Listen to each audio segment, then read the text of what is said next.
but we're proud to welcome our next guest to the show, all the way from South Africa right now.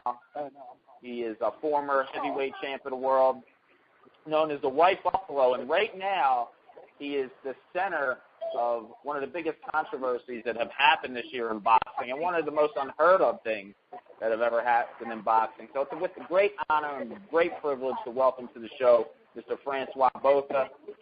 How you doing tonight, champ? Hey, guys, great. Thank you for having me. We got to ask you this, man. You know, I want to pass you over to Mike Doss real quick, but, you know, the obvious thing is, you know, last week you were involved in a controversial fight. I mean, how are you doing today? How's everything? No, I'm doing great, you know. No, fabulous. Everything's been doing very well. You know, it's been I've had a lot of calls, a lot of answers and unanswered answers and whatever, you know. Hey, Frans, this is Michael Doss, man. First thing I want to ask is, you know, I'm already hearing that there's a rematch already set. Is that already in the cards? Is it done? Is there definitely a rematch? Well, I'm busy with a rematch. You know, let me tell you something. This boy, Sonny Bill Williams, got no option. If you wanna store credibility, his name, and to be going out in the world as being a great rugby player, or even a beginner boxer, he's got no option as to fight the White Buffalo again. Well, I want to get into the fact that, you know, he started off strong. You really finished strong. You know, you were talking the whole time before the fight it was going to be a 12-round fight. Was there a contract in this fight? There was a contract. The contract that I originally signed was when Sonny Bill Williams came to South Africa at the beginning a long time ago, about a year and a half ago, and we signed a 10-round bout to be staged in South Africa. Now, that fight never took place. I mean, the government didn't come to the table, so the fight never took place. In the meantime, Curtin Nash went ahead and he got a 12-round WBA International Heavyweight Championship. I already got paid for my 10-round fight, so I never thought it'd be necessary for me to sign a 12-round bout. So you know, I was very happy that it's a 12-round WBA International fight, and I never thought, you know, even that the 10-round fight that I signed would be in question. Until Curtin Nash now come and want to draw up an old contract to show that I knew it was a 10-round fight. It's all bullshit. Well, here's the thing. You know, the WBA, even though it's the WBA International title, it's still a part of the WBA. Now, I'm hearing there was no WBA people at all at that fight. And if you're going to give a WBA title, an international title, what have you, out, you got to have a representative for your organization. Was there? Was this correct? There was no representative. Correct. 100%. You know what? Later on, I read that the WBA did sanction the fight. I can understand there was no rule meeting. Usually, you have a title fight. There's a rule meeting. There's no rule meeting. And then I met with a WBA representative in South Africa, Stan Christodoulou, and he doesn't even know about this fight. So I don't know how these guys brought up this title fight. You know, I mean, the whole thing, you know, even when I landed in Australia, it was match fixing, doping was headlines. And now, you know, I've been thrown in the middle of it all again, doping, match fixing, all over again. I mean, listen, it's crazy. Well, given the fact that, you know, you've had all this controversy with Sonny Bill Williams' people, you know, what's to say it's not going to happen again? I mean, what's to say that, you know, you're not, of course you're going to want a 12-round fight in a rematch. Of course you're going to want it in South Africa. Of course. Of course, I've already been in discussion with WBA. All is fine. You know, there's going to be no doping. There's going to be no match fixing. It's going to be for WBA International Heavyweight Championship in South Africa. And then now the real man is going to come to the table. So they're going to pretty much make it mandatory for him to go to South Africa to fight you. He's got no choice. If you want to restore his dignity, his reputation, he's going to come and fight the Buffalo.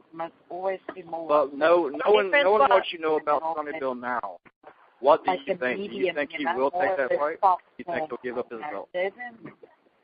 I think he's going to give it up. I don't think, you know what, he's already had a little bit of a taste of a deep waters. And let me tell you, I think he doesn't like it. He almost drowned there. So, you know what, hopefully he will do it. If he doesn't do it, his whole reputation will be diminished. He will never be the same. So I hope for his sake, but he will take it and he'll come fight the Buffalo. Otherwise, you know what, Sonny Bill Williams will never be the same. He won't be a love athlete around the world, and it will be known as garbage. Well, my last question, I know we've got other people on the line that want to ask questions. But my last question is, did you ever even take a drug test? I'm hearing different recounts. I'm hearing that you. I did. I went into some laboratory in Brisbane. I did some blood tests, some urine tests. And later they find out that this guy was in relation to Coronasa, who is maybe a brother-in-law or something. And then it tested positive afterwards. I was very upset. I came to South Africa. I landed the Sunday evening. The Monday morning I went to do my own drug testing. I gave my blood and urine samples. And it came negative. So, you know, there it shows you again collusion. But these guys had everything in their way to get me to lose. And how far Coda was willing to go to get me to lose.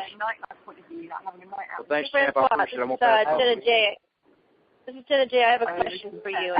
It's in regards to what would have happened. I mean, the fight ended after 10 rounds, and everyone wants to know what would have happened in the 11th round. Everyone assumes Sonny Boy Williams. Wait. Of course. But before, so I want to know what you were thinking. If that fight were to go out for an 11th round, how would you approach taking Sonny Boy Williams out? He was out on his feet already. The Buffalo was starting to stampede. Once I started stampeding, it was all over. I had him in the beginning of the 10th round. I had him, and then you know what? To cut the rounds like that, it's all bullshit. Like I said before. And you know what? I had him going. I had him out on his feet. He was hanging onto me like a little baby. And you know what? What can I say? Go to NASA, Australian government, let me say, the Australian people have nothing to do with this. Match fixing and doping was all the headlines. I love them. It's a beautiful country. They got nothing to do about this, but there's one bad apple in the basket. Let's go to NASA. I did that the first time we went to the show. Okay, and Francois, I mean, Sonny Boy Williams, he's known for playing rugby. After fighting you and having the struggles that he had, do you think he should go back to his full-time job? Well, hopefully, you know, I didn't damage him as much as I thought I would do, because usually when I do, I mean, hopefully now he can catch a rugby ball. I hope he doesn't miss the rugby ball. I think he'll still be able to catch the rugby ball. If he doesn't, then, you know, he's shot. I don't know. Hopefully he can still continue his rugby career, but you know, the boxing career, this boy doesn't have. And if he doesn't want, if he do want to prove himself in boxing, he's going to come prove it against the Buffalo. Otherwise, you know what? Say goodbye to boxing and just play rugby. And hopefully he can continue being a good rugby player. Because I usually just box, you know, I'm not really, if I'm really in hell, you. Hello? Yeah, we're here, Chip. I want to pass you over to Tim Cousins. Tim. Because me and Francois had a What's that? $3 million insurance. All right, Tim Cudgels isn't jumping in. Elliot Vasquez Torres. I'm here. Yes. Yes. Hey, Frans Botha, how you doing? This is Elliot. Yeah, they take you for Good, and you? Yeah, nicotine Good. taste. Yeah. I want to go into the specifics of the alleged bribery that took place before the fight by Philip Holiday, who happens to be a former fighter himself, and he claimed that someone from the team of Sonny Bill Williams wanted to bribe you for an amount of cash. My question to you is, why was the information brought to the local athletic commission? Well, let me tell you this. I've been called the day after the blood testing and doping to come alone to the park. I went alone to the park. My cell phone was confiscated. And then I walked in the park and the offer was made to me and $150,000 cash in my pocket. I sent it down. I was told, think about it. All was bullshit. And then, you know, I never even thought about it. But that offer was made. And if you guys really want to know the truth, let me tell you.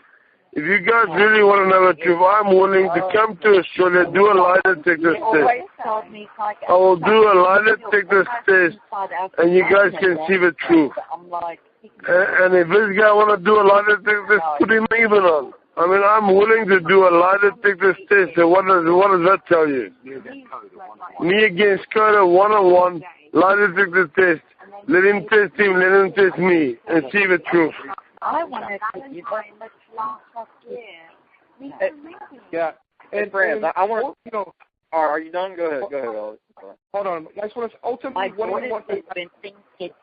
What do you want to happen? Do you want a rematch, let's say, in South Africa? Listen, let me tell you now, of course, South Africa, the same, I want a rematch. If I don't trust me and I'm lying, I'm making things up, I'll be willing to fly to New Zealand tomorrow. Whenever they want me, I'll come there, I'll do a lie detector test, they can test me, they can ask me the questions, whatever they want to ask me, and I will answer it, and if they can see that it's the truth, then come, fight me again. If they don't want to fight me again, let me tell you now one thing. They got no choice. These guys got no choice to restore dignity and respect. They got no choice because right now his whole reputation is at stake. He's either going to fight me or he's going to live with the consequences. And the consequences, you guys bring me over there. I'll do a lot of things and you'll see the truth. So if he knows what's good for him, he'll fight me. He'll come and fight me and agrees to fight. Because the only way I want to go do a lot of things test, you know, is if he agrees to fight me. Then I'll let it all go. Then I'll let everything go. Come and fight the buffalo. No bullshit. Come and let me teach you a lesson the way I know you only how. And this time I'm not gonna play with him. I'm not gonna fight for 11, 10, 12 rounds. I'm gonna smash him from the beginning. And my last question for you, Frans. You've been fighting now for 23 years. You fought the best that was around in your time. You know, Lennox Lewis, Mike Tyson, Michael Moore. How much more do you have? No, I'm done, man. You know what? I gotta spend time with my son, Frans Botha. You know, I want to pay all my attention to him, but you know, for me to go out against a fucking rugby, excuse my language. For me to go out against a rugby player and to lose this way is unheard of. It's not called for. Hey, thank you for. Excuse me. This is Michael Dawson again. I want to ask. I'm kind of going to go in a little bit on Elliot's question. If you do get a rematch with Sonny Bill Williams, and he does go to South Africa, and you do win that fight, would you consider, you know, going out on that note? After, you know, I've had so many offers, guys. I've had so many offers for guys wanting to fight, even in New Zealand, against this guy, that guy, whoever. And I've had offers, but you know what? really, it's time for me to think about my son, think about retirement. And, for Frans Botha to think he can beat me is absurd. Let him come and show it. I will do one fight again, and this fight will be against Sonny Bill Williams. If he can beat me, then he deserves to be in the ranking. But he doesn't. I mean, listen, this is all bullshit. I mean, what happened is all bullshit. I mean, listen, if he can handle it, let him come. And if he does, let me tell you, if he doesn't agree to fight me, I'll come to New Zealand and I'll do a lot of things on what happened to me. Has your team? I mean, I know that it's probably a long shot, but do you guys think that there could be an overturn in this fight? I mean, there was no WBA representatives there. There was a lot of controversy. I mean, I watched the fight, and everything was so wrong with the fight. You had, two big guys in the ring. You had a guy that's probably 5'4", 5'5" as a ref. A dwarf. Yeah, he was a midget, and he couldn't even get between you guys. I mean, you're right. He couldn't keep us apart. I mean, it just seemed like a train wreck of a fight that they put together. I mean, there's so many wrong things. Do you think? I mean, do you think this could be overturned? I've already met with a WBA official from South Africa, Stan Zulu, and I wanted this to be cleared a no contest.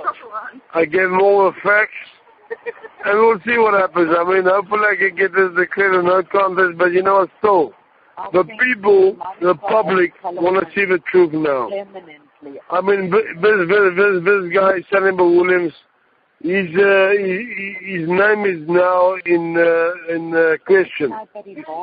His boxing now. I mean, he says losing his whole reputation. So you either come now and you come fight the buffalo, or you get your whole name destroyed. Champ,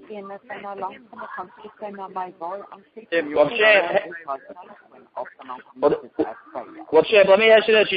We know you have a ton of fans all around the world. I mean, obviously we're here in the United States, and the show's obviously streaming across the world. But do you have any fans of yours that are here in the United States that you would like to send a message to? Listen, I've been loved all over the world. I know I can be loved everywhere. There's love and hate situations in boxing and around the world in every sport. Nobody can be loved all the way 100%. But to all my supporters and my fans, I want to say, listen, I love you. Thank you for supporting the Buffalo. And, keep watching, because the Buffalo's not finished yet. Well, Champ, we appreciate your time. We'd love to get you back on the show. And we apologize that we interrupted. You sound like you're having a party, or you're having company over. You're with some company. Great guys. But we appreciate your time for clarifying everything. Lovely. I'm in African skies, enjoying a good time with my family, and it's all barbecues and the best meats in South Africa. And I hope everybody can have this experience. Well, we hope so too, Champ. But we look forward to talking to you again soon. And, we hope, a rematch serves the justice that you so rightfully deserve. And we wish you all the best, Champ. God bless you, man. Anytime. God bless, guys. Thank you.